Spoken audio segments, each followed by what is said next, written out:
So, I will be discussing Swift's Gulliver's Travels as a critique of the Enlightenment. So, first of all, there is a critique of the focus on reason. Swift does not say that reason is bad. However, he does seem to imply that an undue emphasis on rationality is wrong. So, what happens is that in book 4, the horses are shown as rational abstractions. They have no emotions or family feeling. But Gulliver admires them and he becomes a target of Swift's satire because he becomes a misanthrope after that. Then there is a critique of science. Now, this is most obvious in the section on the Academy of Lagado in Book 3. The scientific projectors there are largely engaged in ridiculous experiments.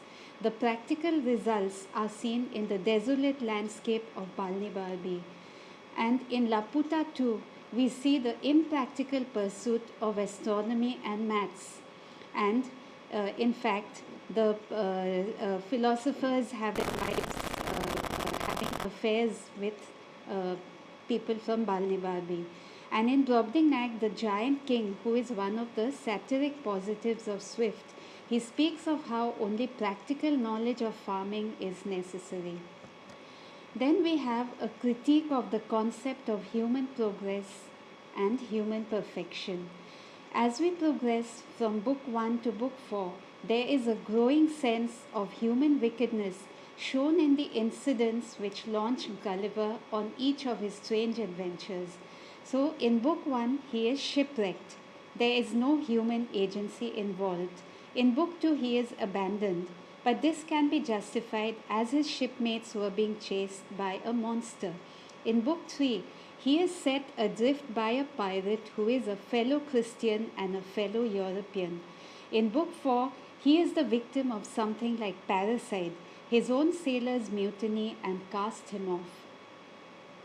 Then, in book 3, the depiction of the immortal Stolbroks shows that if life is prolonged, human misery and selfishness will increase instead of making humans more perfect.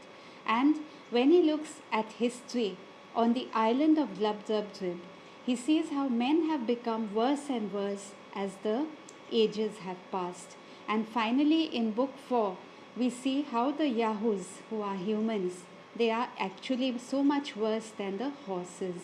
So this is how he critiques the concept of progress, because the Enlightenment believed that with the use of reason, humans would become perfect and reach the level of the divine. Then finally there is a critique of colonialism in the book. In Laputa and Balnibarbi, in the relation of Laputa and Balnibarbi, he shows a parallel of how England was controlling Ireland. In book 4, he actually shows a more explicit critique of colonialism. The Enlightenment justified colonialism.